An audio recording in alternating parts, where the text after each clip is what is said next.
Welcome to Track Talk. Today we have another game of 1830 to go through. I did go ahead and look through this game like we did last time just to make sure that there was no master moding at the game played to conclusion, so I hope that we're in for a good game. Starting us off is Arquistar, and they will bid on the Camden Amboy, followed by a quick bid on the Champlain St. Lawrence, and Martin will join Arquistar on the Camden Amboy. Going into the second round, we have now all of the privates except for the B&O and the Chicago Valley bid on, so we may see a ripcord here. That would be to the benefit of basically everyone but Martin, it looks like. So we'll see. They will continue to fill in on the later privates, and we now have a pretty full board of privates here. We'll see if Martin elects to pull. He will go ahead and make a third bid on the Delaware and Hudson. So we are going to see potentially some high bids for these privates. We now have another third on the Mohawk and Hudson. I don't usually see this crowded of a board when I play online, so this is a little bit unusual in my experience. And we have another third. Wow. So I think that, when I'm playing, I generally try to avoid being the third person on a private. I think that gives an easy out to the first person to just bow out and then allow the last two players to really duke it out in price and force. And I am always just a little bit paranoid about being the third person on the private. But maybe I should reevaluate and start doing that a little more frequently. So someone does pull here, it looks like MJ Mill. So MJ Mill is on both the Delaware and Hudson and the Mohawk and the Mohawk and Hudson. And he is, I guess, satisfied with giving Grand Platte a free Champlain. So maybe he's assuming that by giving Grand Platte the Champlain, he will have an easier time bidding on the Mohawk and Hudson because Arquistar may get stuck price enforcing the Camden Amboy or the Delaware and Hudson. I'm just now noticing that Arquistar is bid on the DNH, the MNH, and the CNA, so some very expensive privates. He's going to have to pick and choose where he wants to fight his battles. So interesting start to the auction. We will go right into the Delaware and Hudson and see if these players stay in or if one of them drops out quickly, as I've seen in the past when they have three bids on an auction, on a private. So, as I have seen in the past, one of the players just drops right now. Arquistar, the player we identified as before, being on the DNH, the MNH, and the CNA, is getting some cold feet and realizing that he can't afford to be winning all three of those privates. So he's going to bow out here, leaving Martin and MJ Mill. Martin is on the CNA. He may be hoping to get a cheap DNH and then just bow out of the CNA. And MJ Mill, he is the one that pulled the ripcord here, and he has another opportunity on MNH. So neither of these players is really, in my mind, that incentivized to bid this private up too high, but we'll see. And they will alternate, and Martin wins for 95, which is a pretty good price on the DNH. Not as cheap as I've seen it go sometimes, but definitely a very reasonable price to get that private for. So MJ Mill is the guy that pulled the cord, and he is still looking for a more hefty predator, else he runs the risk of getting the B&O. So he will jump up to 130, and the other players are willing to follow. MJ Mill and Arquistar are a little bit incentivized here to avoid getting the B&O by bidding on this private. And actually, Rand Platte is still kind of at risk here. So if MJ Mill wins this one and Arquistar wins the CNA, Rand Platte would end up with the least amount. So all three players here are motivated to keep bidding. Rand Platte says he's out, and he's going to try and get the CNA, hoping that he can prevent himself from getting the B&O. Arquistar also passes, so now MJ Mill is safe, so to speak. He doesn't need to worry about being stuck with the B&O, and he is also out of the auction. He has no further bids. So this will come down to Rand Platte, Martin, and Arquistar. Arquistar is currently on the hook for the B&O, so he has the most motivation to bid for this private. Martin is safe, so he doesn't really need to do anything other than make sure it doesn't go for too cheap. So Arquistar will start us off, and they jump right up to 200, kind of cutting out some of the intermediate bids. Martin, he may just bow out here. He does decide to bid. So all three players are still in. Martin's staying in longer than I would have expected. And Arquistar is bowing out, just kind of accepting that he will be ending up with the B&O. I think that a bid of 230 for the Camden Amboy would still be very much worth it. I'm a little bit surprised to see a pass there. And Martin now passes, and Rand Platte wins for 225. Pretty good deal. He does have the CNA, so he will not be able to start a PRR, even if he were to have the priority, at least in the first stock round. He sees below that 335 cut point. So now we'll go around the B&O, and I assume that Arquistar will be forced to take it. He does. And he bids for, or he pars at 100, which is very standard. So interestingly, Rand Platte does end up with priority, but it does not have the liquidity or even the capital to float the PRR. So he may be just waiting out around, or maybe he will buy as many shares as he can and then just float it in SR2, which just looks like what he's going to be doing. MJ Mill taking the NYH. So pretty standard opening companies, PRR, NYH, very popular companies to start in the SR1. Martin 2D now has his choice between, well, mostly it'll be the CNO. I think that's what we'll see from him. It's a little risky to float the NYC into the NYH because the NYH may not play friendly. And he does take the CNO. I think it's also important to note that he has enough money to float for higher than he did, but elects to go last in the operating order so that if the other players buy enough trains, he will be able to buy his private in first and get a leg up in stock round 2. And that will hold true, basically indefinitely unless someone takes it upon themselves to change the operating order. So always good to keep in mind the future operating order and the ability to get a leg up on your opponent. Arquistar doesn't have enough to float the B&O, so will he just sit on his cash? It looks like he will buy paying shares, and the CNO is going to be anticipated to have the highest revenue in the first operating rounds, so he will buy those shares. Martin is happy about this. It does let him just invest less of his money in the CNO and potentially diversify his investment. PR will continue to be bought up, and everyone is just basically floating their companies. Arquistar is just spreading his money around, probably hoping to see these companies run once, then sell down and float the B&O. And Martin is now floated, so all the companies are floated, and all the players have cash for at least one more share except for Rand Platte. Arquistar may be hoping to snag priority and just sit on some cash here, but we'll see if the other players allow him to get away with that. So no, CNO is going to be bought. Martin now has the opportunity to withhold priority, which if I were in his shoes, I would be very tempted to do. And we'll see Martin continue to buy the CNO, and he will actually just invest all of his funds, so he will buy one share of the NYH. NYH now has the opportunity to determine which of the companies will have an opportunity to get NYC, either the NYC or the B&O, and they friendly track to the NYC. Buying 2 trains, anticipating that it will be able to get a quick token in Albany, but remember that unless someone enters the green phase, they will not actually be able to upgrade that track to run a train from it, and they will not be able to run a second train no matter what next operating round because they will have to lay the track and then upgrade it in order to get a token there. So I don't know that I would have bought 2 trains there. I think that there's no way basically for you to run 2 trains in the next operating round, and it does increase the likelihood that CNO will be able to buy his privates. So PRR is heading west. That's a little bit unusual. I usually, when I'm playing, like to run directly to Lancaster and towards Philadelphia. There is no BNO floated in this game, which is not unusual. So you do have a little bit more time, but I typically prioritize Lancaster. So we'll see how this works out for the PRR player. And hopefully he just buys 1 train, which he does. Good. CNO will be heading west standard to Chicago and probably just buying 1 of his trains. He does have the opportunity, if he had priority, to do a dump here, but I think that he's going last in priority, correct. So he will not actually be able to dump this company. So pretty conservative standard opening, other than the PRR track, which is a little bit unusual, but not totally out of the realm of good play. Arquister, he has a little bit more money now. Would technically be able to have floated the BNO if he had just held on to his money. I believe he started with 380, but he invested, so all the shares have fallen back, and he may not have enough money now. So he will just spread his cash around. CNO will be floating up, so this is a little bit unfortunate from Martin's perspective. He was hoping to be last in operating order, and as things stand, this will prevent that. He may have something to say about this in his turn. See, Martin does sell down there. He's still maintaining his position as last in operating order, and he will probably take this cash and invest it somewhere else. Arquister now can maintain priority by just holding onto his cash, but he elects to buy a share. And everyone else will pass. NYNH now probably going to Albany and Stanley Valley track, and as I mentioned earlier, can only run 1 of his 2 trains. PRR, we'll see if he continues to build west. I would not be a fan of that play. I really think he should start building east, and he does. So just 1 track line behind, laid some track that CNO probably will appreciate down the road, so just a little hiccup there. We may see him buy a second 2 train here, as next operating round we would expect him to have 2 runs. The CNO may be really hoping for that, as it would make it quite easy to buy into the 3s. And we do see him buy a second 2 train. CNO will lay into Chicago, run for 70, and then I anticipate him buying his privates, or buying a 2, 3, and then a private, which we will see, it looks like. So he actually buys 2 3 trains. With his private buy, he only has 100. Oh, sorry. He's actually not bought his private yet. Let's see if he will. He does. So with his private buy, he has $243. So he will have to sell shares of the NYNH, the CPR, and at least 1 share of the CNO in order to float a new company. But he may not actually sell down the CNO very heavily. He may want to keep that company. Anybody buying a CNO, I'm not sure I would do that just because I'm anticipating the CNO being sold down. Martin may actually dump the CNO on our quitter here. And Martin pars the NYC and does not sell down the CNO, allowing our quitter to sell down the CNO, putting it into the yellow. So Martin may just buy those cheap shares now and then withhold to stay yellow for the rest of the game.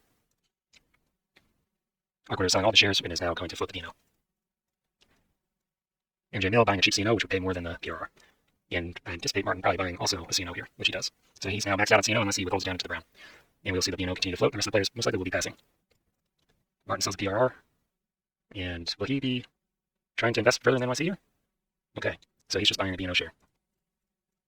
I don't fully understand the rationale there. I guess he was just limited in what he wanted to invest in. He could have bought other shares, but it would have opened up to a dump on the NYNH. Well, we won't pause too long on that, but we will see in the future if it pays out for him. Our quitter does elect to buy the 6 share, and we will see everyone pass into the operating round. So the BNO now, even though the PRR is a track lay behind where they should be in terms of competing for Lancaster, the BNO still has a pretty rough time getting there. He is able to ensure that he will get a token in Lancaster if he lays the sharp curve here, because the PRR will either lay a track on Lancaster, or they won't, and even if they do, the BNO will be able to get the upgrade before the PRR operates. So he built south. We've seen this in a couple of the 1830 games that we've commented on, and I am not convinced by this strategy. This does allow the PRR to get into Lancaster and get the upgrade, locking the BNO out of that run. And he buys 2 3s, so we will probably see the 4 come out this set of operating rounds, which will rust the trains probably for the PRR. The CNO doesn't care that much because it has 2 3s, so the PRR is in danger here. The BNO is actually buying 3 trains. It would be very aggressive to buy the 4 as well, but we may see that happen. He passes. That would have been a lot of fun if he had done that. So the NYNH is now in a position to upgrade and run 2 of his trains if he tokens Albany, and I expect he will see the 4 train being coming out here, rusting it for the PRR, which will then fall back, and rusting it for the CNO, who doesn't care. And he likes to buy in his private. It's not the end of the world, but I do think that most players prefer to buy in the private on the second OR in the set, so that they get the income of the private into their personal treasury rather than the company treasury. So if you don't have a compelling reason to buy it in to use its ability, I think that generally it's preferable to wait and buy it in on the second OR. PRR now is regretting not having the 3 train, and I assume will be laying into Lancaster. And we do see that token. So it's forced to buy a 4 train, and now we will move on to the CNO. CNO will be laying on Akron and Canton, and probably will be seeing the number 2 tile, but he does own the NYC, so he may be happy to leave that available. He takes it. This tile's significance, many of you should know, is it allows a loop to form and companies to run from North New York to South New York. So he's preventing that possibility. And runs for 110. He may just elect to pay this out as he doesn't have too many paying shares otherwise, but it's not unreasonable to try and run this as a yellow company. It would make it much harder to flip the NYC if he doesn't continue to pay out. BNO now has a ton of trains. I anticipate with three trains, you're going to lay east and then potentially token Washington so you can get all those runs. But we'll see. Lays east, no token. So only going to be able to run 2 its 3 trains and runs for 120. So buying the third 3 train there, it's pretty risky. It does accelerate the train rush, but it didn't really affect any company besides the PRR. And you now have a train that you're not running and bad track. So not a huge fan of that play. NYNH, Because it elected to lay the K city as opposed to the X city, does not have an opportunity to try and rush down to Reading and Allentown. Probably realizes that this player is not the player that's going to end up with NYC, so doesn't want to lay too much of the NYC's track for it. We may just see a New York City upgrade here to maximize its run, which it does do. So now he has the opportunity of laying a sharp curve towards Reading and Allentown and basically making it harder for the NYC to ever get into Reading and Allentown, at least until Brown. CNO will link up with Pittsburgh here. We may see a token on Pittsburgh, however, there's really no urgency to doing that, so it may just choose to hold on to that token. And he pays out again. Again, he really needs the revenue. He'd like to withhold into the yellow, but he needs the revenue so that he can get the NYC up and running. And finally, the PRR will lay track. I missed if the other players have bought in their private. So the PRR player is unable to buy in the CNA, so he is going to not be able to lay any further east when they just see an upgrade to Lancaster. Going into this stock round, MJ Miller is the one with the most liquidity, but Martin does have several shares that could be sold. The NYH and the B&O would get him pretty close to floating. He needs 284 to float, and I think that he will easily accomplish that by selling those two shares. So we should see the NYC coming out. Rand Blatty doesn't have enough money to float anything, so probably just be spreading his money around. However, if you're looking at this as Rand Blatty, you have to realize that there's going to be shares sold, so it may make sense to pass here and just wait to get the shares at a discount. He buys the B&O. I do anticipate that taking at least a $10 hit here, so that's the downside of buying early or operating early. CNO will be floating up. Martin sells and will continue to invest in his NYC, so we will see that float this operating round. Arquister, much like Rand Blatty, doesn't have much capital or liquidity, so likely just be buying shares.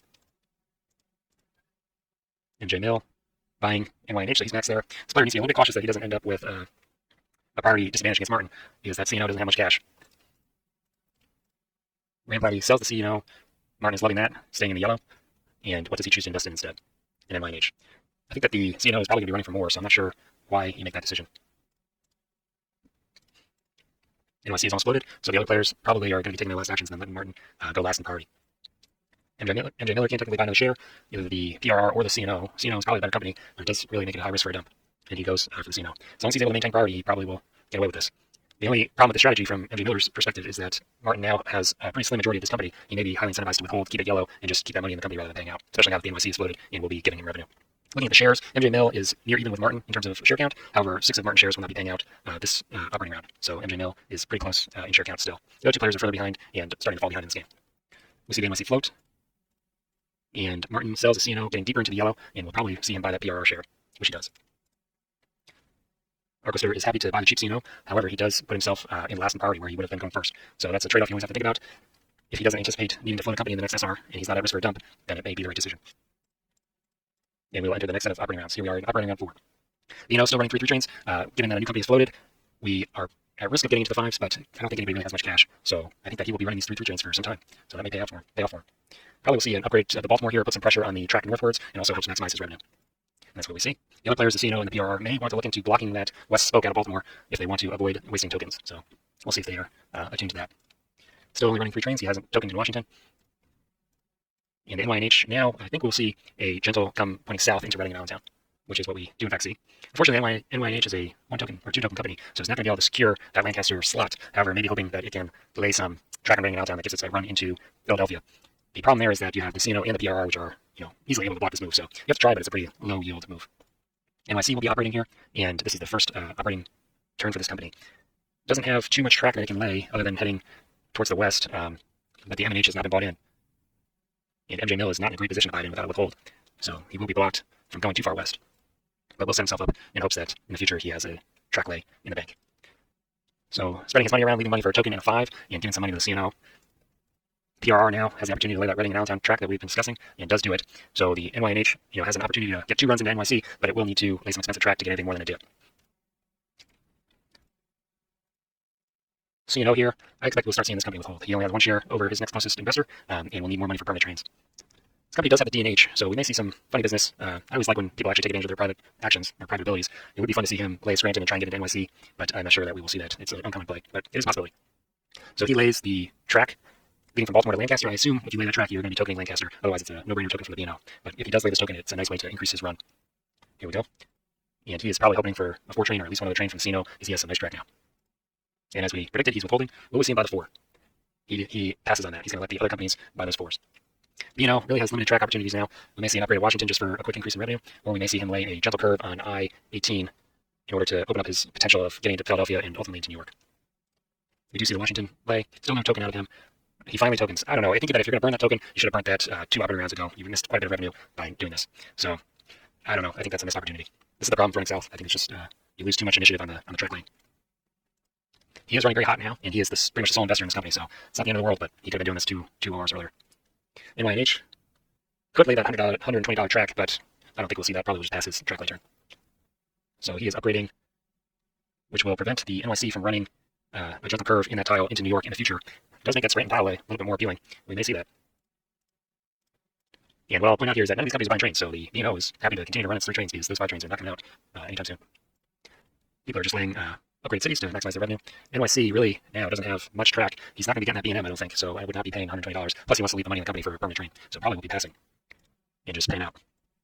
C&O may want to start heading north out of Pittsburgh, otherwise doesn't have a whole lot of track unless he decides to do the DNH we've talked about. No, so just blocking anybody from getting into Chicago in the future through Pittsburgh. So just playing defensive long-term plays. Probably will see another withhold. He will have money for a permanent train, and he's not going to be making much more money than MJ Mill if he pays out. Solidly into the orange, so happy to get that share density for the end game. Next stock round, Randplasty is the leader in terms of immediately available liquidity. Well, I should say cash on hand. His liquidity is actually not the lead, that is Arquister. And he is looking to start another company here, I imagine. Unfortunately, his options are limited. He may be hoping to get the Erie. Erie has some synergy with the PRR through Pittsburgh if he can build a token there, but the C&O can very easily prevent that with a token of its own. So limited options in terms of companies. This is what you tend to see in 1830 as you get later in the stock rounds. Many of these later companies are just really not worth the investment. So instead of floating the company, he's just going to spend his money. MJ Mill also would have been able to float something there if he had chosen. He would have had to sell some shares, but... Oh, I see. Sorry, I misunderstood that. He sold, didn't buy. So we will probably see him floating, I was going to say, but it looks like he is just investing. Well, now the fact that he has sold 2 companies down makes me think that he was just going for some easy stock trashing and will be floating later in this operating round. I don't see a reason to sell the B&O otherwise. You may be trying to get the B&O to operate after newly floated companies in order to prevent him from getting another run of 3 trains. However, it's going to be very expensive to bring those 5s out before the B&O can run. He's going to need some help if that's his goal. Martin is sitting on a fair amount of cash here, probably just waiting to see what MJ Mill does. If he continues to trash companies, you got some cheap shares to buy. Will we finally see a company floated here? No, he is content to buy paying shares. I think if you're a B&O player, you are counting your lucky stars here. So we do see someone else tank the B&O, so hopefully now we will see a floated company. And he does take the Erie. That's kind of the most viable company left. And he controls the Champlain and St. Lawrence, so he can make that CPR very painful to float if he chooses. The rest of the players are mostly passing, probably looking to manipulate its turn order once the Erie is floated. We do see the CPR come out. MJ Mill may regret this decision if he is not able to close the privates before the Champlain lays him some track that he does not want. So selling the C&O into Brown directly before Martin 2D's turn, that is a huge mistake. Martin is going to snap up all 4 of those shares and maintain 90% of this company for the rest of the game. C&O has good track, has money for a permanent train. That is a game-losing move.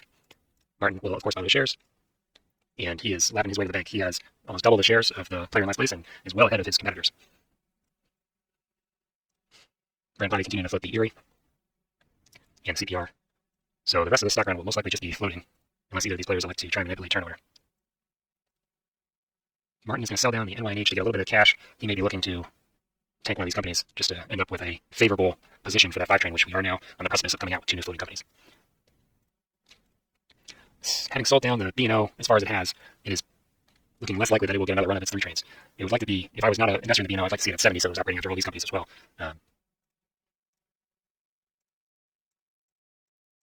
And the Erie is floated, closely followed by the CPR. And will we see any other actions? Probably not. One thing that I've not seen in this game that many other players like to do is to sell 1 share of their newly floated company. They still are guaranteed to maintain the control, and they can then invest that share in a paying stock. But we haven't seen too much of that in this game, so we may not see it here.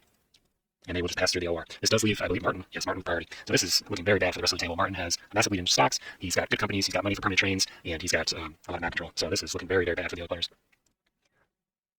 B&O going to probably get its last run of the 3 trains, and then be on the hook for a permanent, which will have to be a 6 at least to get a D train. NYNH, still not too much opportunity in terms of track, and MJ Mill has to be thinking, how am I going to get my permanent train? We'll see if he's able to keep that CPR from never having track, but it's not looking great. Who owns the Champlain and St. Lawrence? It is Randplasty, who also has money to buy in his privates now, so we may see that happen. He needs to be a little cautious that he doesn't buy his privates so heavily that he can't afford a train for this company, but I do anticipate that Champlain and St. Lawrence will be happy to help the CPR with some track. So he does end up laying the expensive tile to get away out of NYC. That is a questionable play for the NYNH. He's basically helping other companies get into the NYC for free, and he does not have the money to be doing that, especially if the CPR will be responsible for a train as well. He also exchanges his M&H for a share of the NYC. That I can kind of empathize with because the likelihood that he will be able to buy this private in seems pretty low with these 5 trains on the horizon. However, if he had withheld and not laid that $120 token, he would have had the money to buy it in, so I don't know about that. Unless MJ Mill is anticipating a dump, but he actually cannot dump because he owns 6 shares and there's a market, 1 share in the market. So questionable play there. NYC, now that the M&H has been bought in, can lay west towards Rochester, which he will immediately do. And he's just sitting pretty waiting for these 5 trains to become available. Erie is going to be working on getting into that Scranton track, it looks like. Either that or Pittsburgh, but if I'm the Erie player, I would be hoping to compete for that Scranton track and hopefully securing a run into NYC. He buys one of the 4 trains, so there's one left before the 5 trains become available. And he is now going to lay track for... No, so I misunderstood. He did not buy in the Champlain St. Lawrence, just sitting on that, and as a result will not be able to lay track for the CPR. So the CPR here is potentially getting kind of lucky. CPR does not have enough money to buy through to the 5, but we'll have to probably buy that 4 since it's laying track for itself. It does not technically have a run, so it doesn't have to do it this turn, but if he continues into Ottawa, we'll have to buy that 4. And he likes to just go ahead and buy it, so he's intending to run the CPR. This does leave the 5 trains open for Martin. PRR may see them starting to build the Philadelphia track now that the CNA has been bought in. Maybe not realizing that the CNA track has been, CNA pride has been bought in, which happened 2 companies before, so it's going to lay north towards Erie. Well, that said, he does own the Erie, so they should be laying friendly track. However, as we said, the Erie may be incentivized to get over to Scranton, so we'll see what happens here. May see the double curve track laid in F11 or F12 and allow both the PRR and the Erie to get into New York.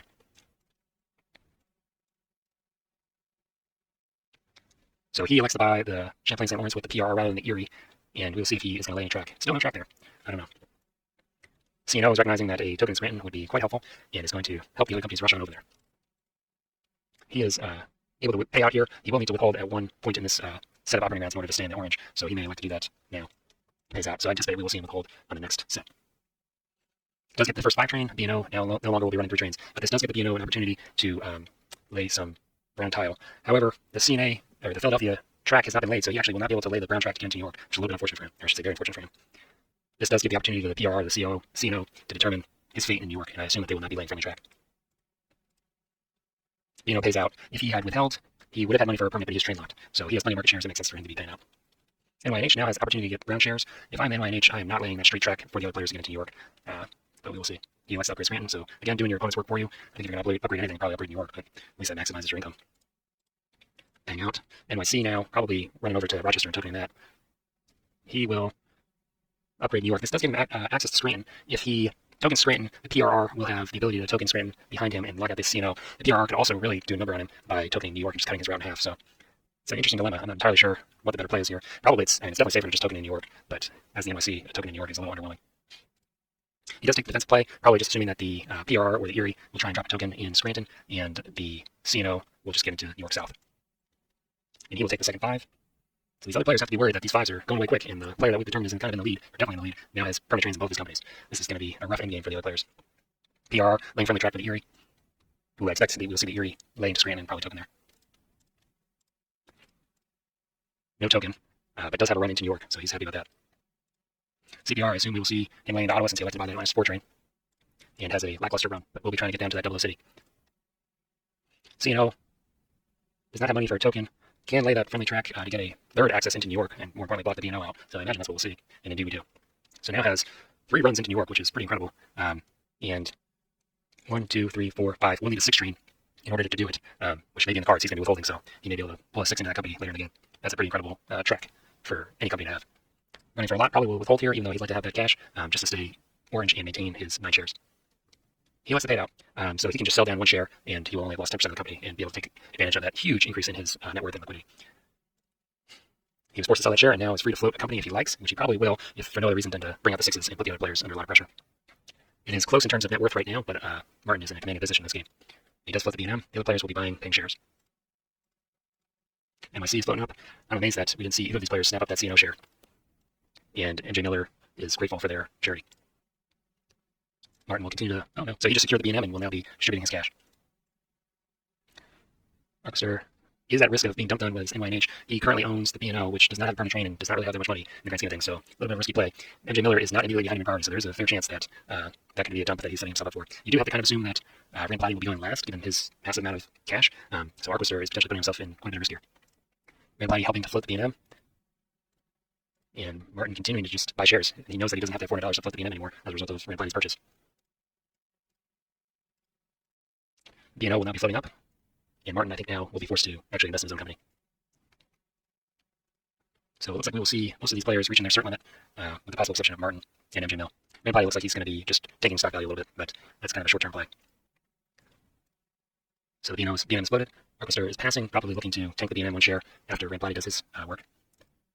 And Martin is under some pressure, does need to technically buy the 5th share here to ensure that he doesn't lose control of the company. But elects not to. So he's going to force Rand Blatty to invest everything in the B&M. Perhaps Martin is going to just let him take control and then sell down. We'll see. Could be interesting. Rand Blatty passes. That's a strange standoff. And MJ Mill will invest in the B&M. This is not a good company. The B&M is not going to have routes. So I don't know why you invest in this company other than to take its value. It makes sense for Martin to start it, so he has more liquidity and can force the trains through. But the other players, I'm not sure what they're thinking here. So we do see a little bit of stock trashing. And he will protect the easy trash by buying that market share. Market shares continue to pass. Red He's happy to just sit on 3 shares of the B&M.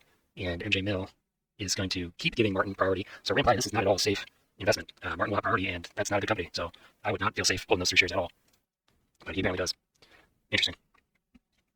B&O still train locked, has been basically eliminated from contention in New York, but can do the upgrade to this H14 track and get into Pittsburgh, and as a result, Scranton. So that is probably where he's hoping to put his last token, one of those 2 cities. And we do see him do that, and it's token Scranton. The problem here is that there are other companies that can block him in Pittsburgh, so he may have to worry about that. But the fact that one company is now tokened in Scranton vastly increases the value of that remaining slot. So PRR is going to be operating next and does have the money for a token, so really needs to secure at least one of his companies, either the PRR or the Erie, into that city. I will point out that the casino lacks money for a token, so PR and the Erie have a little bit of time to wait on that token, but will eventually need to secure it. What would be nice is if the PRR and Erie player realizes they can lay a gentle to get the triangle track here, and then both token in Pittsburgh, that will cut the Bino and the Casino out of that run and allow them to maintain an open Scranton for one of them to run into. That does leave the potential for this track to eventually be laid to allow the Casino to run in, and the NYC, I believe, still has tokens. It has no cash. So it doesn't entirely secure their run, but that would be a pretty clever thing to do, at least in the short term. NYNH, laying track for the Erie player, helping him get into that second 00 city. It does increase his run slightly, but really not a high yield track lay. Is he an investor in the Erie? He is. He's a minority investor, so I guess he's just trying to help, but I don't know if that's a super high yield lay. Martin now has access to basically all the track on the map as a result of this unusual Scranton track lay. So maybe just heading to Rochester, but has a pretty wide variety of options here. And lays to open up more access to New York. I'm not sure what that is about. May just be laying some track that is helpful for the B&M. B&M's first turn will be laying so that it has access to that $120 track potentially, and I expect we will see him buy the 5 and then buy one of the trains from the CNO so that the CNO can buy the first 6. And the B&M is actually going to sit on the cash. In this situation, you do have to be a little bit worried about forcing the trains and potentially bankrupting someone, just because you're not far enough ahead to really guarantee your victory. One of these players could just get lucky and have an operating turn, just in the right order where they sneak past you for the win. So be a little cautious with pushing trains here. However, pushing the 6 through wouldn't push the D through, as the only players whose trains would rust with the 6 coming out is the Arquister. So these other players have some time before that D train comes out. So I'm not entirely sure why we're not seeing him rush through to the 6. PR just going to lay track to optimize its 4-train run. I'm a little bit surprised that we're not seeing these players withhold at all. You do have to worry a little bit about that D train coming out, unless one of them is planning on dumping. So the Erie is potentially a dump, but otherwise, these 2 players don't have the opportunity to dump. CPR going to be continuing to work west, leaving its options open to go towards the offboard or towards the 00. And also paying out. Erie now has the opportunity to lay that triangular track, but the PRR didn't token in Pittsburgh, so we won't be seeing that particular strategy come to play this set of operating rounds. He elects instead to pay the money to get into the second 00 city. Martin just using one of the 3 brown cities and running for a lot of money. I do think that we'll start seeing him to withhold here. And he does. NYNH, upgrading another brown city, and just paying out. So he withholds, actually. So one of these players is starting to realize that they are on the hook for potentially 2 D trains, and they have no money to pay for that. Dino's out of tokens and has a very nice track to run. NYC upgrading the 3rd brown city and without cash for a token. Strange track lay from the PRR. There's no real future for that direction. I'm still hoping to see that triangular 3 gentle curve track come out on F12. B&M now, we'll see if they are rushing to get anywhere. I think the only really viable track is that $120 track to get into Scranton. And he will secure that token. So PR and Erie, asleep at the wheel, really missed an opportunity here.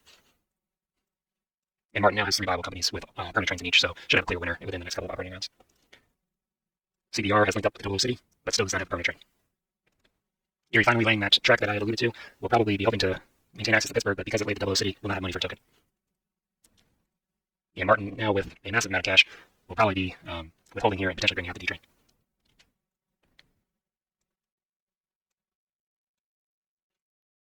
So only 986, not quite enough money to bring out the D train. It does not have a 4 to withhold with, or to upgrade with. And actually, my error, the 6 train is still available, so could not have upgraded there, but we'll probably be buying the 6. And we see that leaving the B&O to get the second 6, which he is forced to do. So only D trains available now, and 2 players with no permanent trains and 2 companies each, so very dangerous position for both of those players. The CNO, even though it did secure that 6 train, unfortunately, because of the tokens in Scranton, we will not see the double run into New York with that 6 train. PRR passing track and probably realizing what a dangerous position they're in, but it continues to pay out. I'm a little bit surprised that we haven't seen anybody try and get into that Rochester tile. That is usually of much higher value than it is in this game. Perhaps because we saw that Scranton tile away.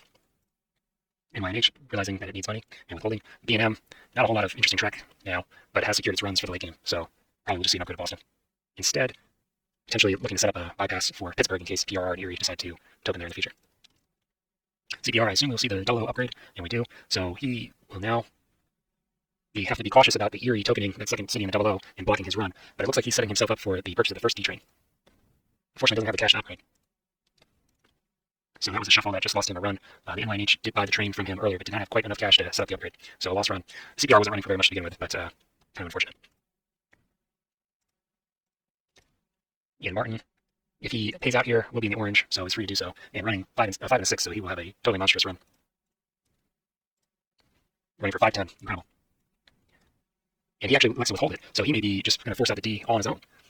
I do think that he needs to be a little bit careful. Both of these players, particularly MJ Mill, are a little bit tenuous in terms of their ability to buy 2 D trains. So he needs to make sure that if he elects to bring out the D on his own, that he leaves them an ability to survive so he doesn't lose just on, bad luck, basically.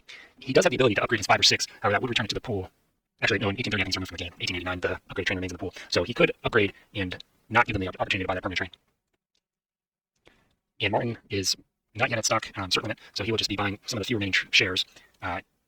He does need to be a little bit cautious about dumps, but he has more trains than companies, so even if his companies dump on him, he will be happy to run it. So just a very commanding position here. Arquester is selling NYH shares. Maybe he just wants to be sure that he can't be dumped on here, and has a limited number of shares to buy from as a result. Grandbody is at his cert limit, and dumps the Erie, leaving him just the PR, which still doesn't have very much money. So MJ Mill now has 3 companies, none of which have a permanent train, so in very, very deep trouble if someone is able to bring out that permanent train, or the D train. MJ Mill, not eager to be running the NYNH. We may actually see Martin just take the NYNH. It has a reasonable track, and he has a train that can run it, so he may just do that for share density to get the presidency. And he just passes. There are shares that would be available for him to buy, but he may just be confident in his lead, not willing to risk it. So he will buy the PRR. That is safe for him to own unless another player buys a share, but he operates directly in front of Arquester, so Arquester will not have an opportunity to dump this company on him. So technically, Martin is at risk of a dump here if he continues to hold 2 shares, but he, again, is probably happy to shuffle one of his trains over there if it is dumped, so he's not really in any danger. And he will continue to buy other people's shares. So we do see the Erie change hands here, and Arquester has basically... So Rambody has basically totally divested himself of presidencies and is now an investor, and Arquester is willing to take over 2 companies with no permanent train and basically no money in the face of the D trains. So he is at very high risk here, but he has enough liquidity technically that he may be able to survive the soon-to-be-coming D train. Rambody, not having any presidencies, does have to find shares somewhere, so we'll be investing in the CPR. The CPR is, of course, not safe for him to own, could be dumped, but MJ Miller will not have much incentive to do so with $800 in its treasury. NYC, now unable to get west of the 2 00 cities, so pretty low yield and going to Rochester. Doesn't have much track to lay other than potentially upgrading Boston. We'll go to Rochester, but again, not really much to do from there. B&M, not entirely sure about that track lay, what he's hoping to accomplish there. B&M now withholding. Not sure that he needs to withhold any further, but potentially just going to get this money into the C&O by buying a train and then allow the C&O to out-of-pocket buy the D train without an upgrade, which looks like his strategy. B&O, not a whole lot of track left for it, and has a permanent train. The B&O is owned by Arquester, who owns the PR and Erie, so may just be laying friendly track to try and improve their runs, as they will both be running D trains in the very near future. Looks like that's what they're doing, just optimizing their route to get a few more stops. And he is in and out, so he is committed to just out-of-pocket buying these 2 D trains. CPR may be hoping to lay a track with a gentle and a curve on it to get into that second 00 city, and does have that track available. Will it drop a token here? It does. I think that if I am this player, I token the other city on that tile to block the Erie and ensure that you can hit more of the cities on the 00 track, but we'll probably see a withhold and then an upgrade for the D train here. Which is exactly what happens. He does do the right play and shuffle some cash over to the NYNH, understanding that he will be on the line for a second D train in this operating round. Erie now being forced to buy the first of this player's D trains, and he will be on the hook for another one next operating round. NYNH, as we mentioned, has to sell to buy a D train. So now this player has all the D trains he will need, and the C&O is up to out-of-pocket buy a D train, which is going to be running quite hot. So he has now completed his bypass of Pittsburgh in case the PRR or Erie ever decide to token that out. It does open up Chicago eventually down the road to those 2 companies, but I don't know that he cares that much as long as he's securing these runs for his own companies. I assume we'll see a withhold followed by the out-of-pocket of another D train. So Martin now has 3 companies with 5 permanent trains. I'm laughing at myself because this is pretty unusual and very funny. So we will see the rest of this game just run out, you know, until the bank breaks. But Martin basically has no way to lose at this point. And the last D train should be coming up here with the BR. James is forced to sell a large number of shares. So with that last D train, the standings are Martin barely ahead of Ramblady, but Ramblady has less than half of Martin's shares and is vulnerable to dumps basically any time. And the other two players are functionally eliminated. They do have all the trains that they will need, and the CPR player in particular has an opportunity to dump here, but really doesn't have the track to take advantage of 2D trains and doesn't have the shares to come back. So Martin will win this game. We will complete this set of ORs and then skip to the end. CPR just continuing to work its way west. Again, I would have liked to see a different token from this company, but its run is pretty underwhelming after just buying a D train. Erie, this player has very little investment in the company and doesn't have very good routes. NYH, now running a D train. Again, the routes are okay. It can't get into Chicago. It does have a run through New York, so we'll be running okay, but has minimal investment in the company. So going to be running for $1 million here, and is just laying track to get an extra $10 in the company. Running for 570, and he owns 80% of it. Someone had to sell their share in the CNO in order to afford their D trains. Martin may be able to pick that up in the next stock round if MJ Miller doesn't. So just coming up daisies for Martin. Stuck with 6 train, kind of mediocre routes. B&M running 2 5 trains will be running quite hot. Has 2 runs into New York and also can reach Chicago, so pretty incredible potential for this company. Actually, I misspoke. Only has 1 run into New York, but still can run from New York to Chicago, so going to be running for a lot. PR running its first D train has good track, but they're not going to be enough to overcome the deficit.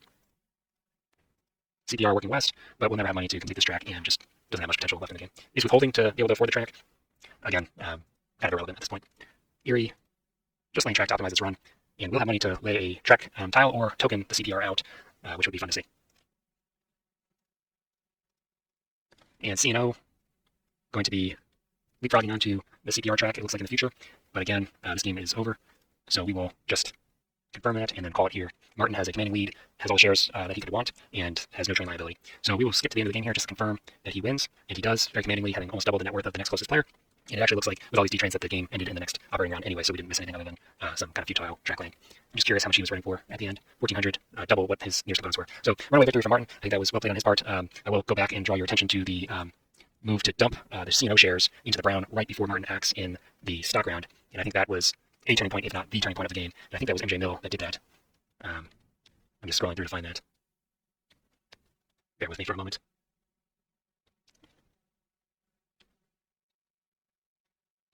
Hopefully I can find it now that I've spent time looking for it. There. So in this stock round, MJ Mill had sold down 4 shares that Martin was able to buy immediately, and I think that kind of move really disrupts the game and basically king makes. But there were probably other factors that were a little more subtle that led to Martin's massive victory here. Well played, everyone, and I hope that you will join me in the future for more commentary. Have a good night.